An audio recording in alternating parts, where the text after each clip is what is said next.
Megan Barnes was 26 when she took her own life in 2022. 2 years earlier, she'd been diagnosed with bipolar. And it's one of the UK's most common long-term conditions. It affects both men and women. Around 1 in every 100 people will be diagnosed with it at some point in their life. Now, while bipolar disorder can occur at any age, it often develops between the ages of 15 and 19. It takes an average of 9.5 years to get a correct diagnosis of bipolar, and repeat misdiagnosis is common. We're joined now by Megan's dad, Andy. Morning. Morning. Brother Callum. Good morning. Morning. And also by the Chief Executive of Bipolar U.K, Simon Kitchen. Good morning. Morning. Andy, you've been...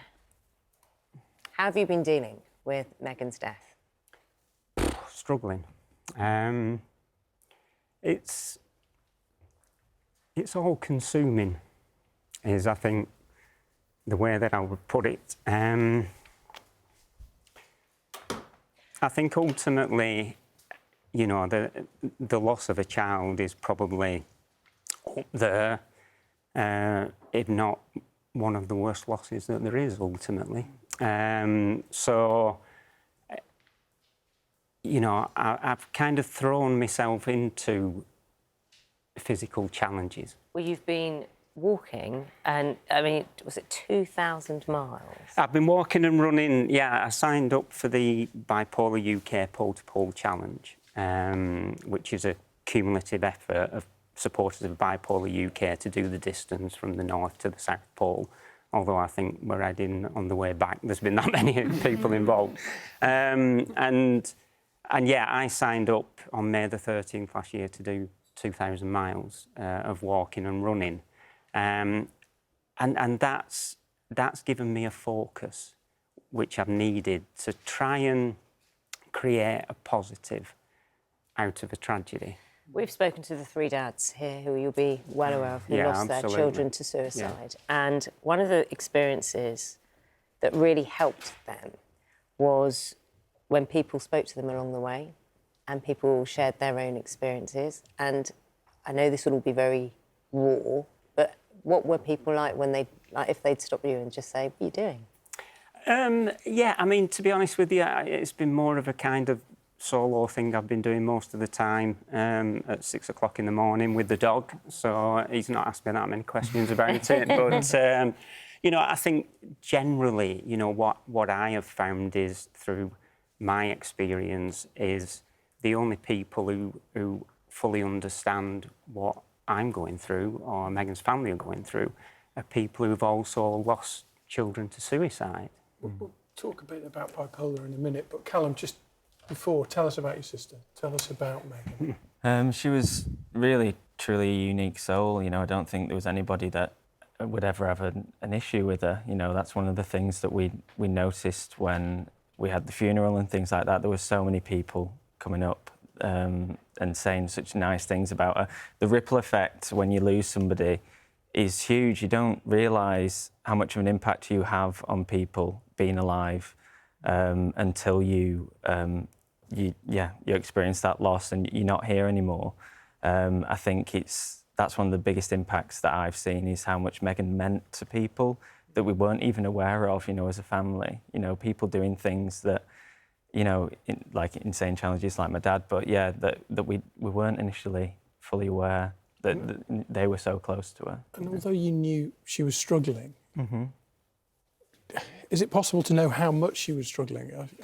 I think, you know, that's one of the things I regret most out of everything is not maybe taking the signs as seriously as I maybe should have done that she was serious about taking her life. And I think it's important, you know, one of the things I'd like people to take on board is when friends are being honest about the way that they're feeling is to take that seriously. You know, if somebody's saying they don't want to be here anymore, take that seriously because it could be one of the last conversations that you have with that person, you know. Simon, I know you are obviously very familiar with people who are struggling with bipolar, who are living with bipolar.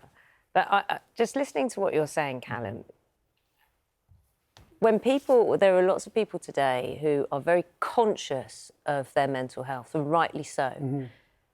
And I'm kind of trying to just pick up on this feeling that you said, you wish you'd taken it more seriously. I actually don't know how anyone can take it, how anyone knows how seriously to take anything, because it is spoken about so widely today. And I'll say rightly so again, but how do you know when it's at a crucial point? You can't know, can you?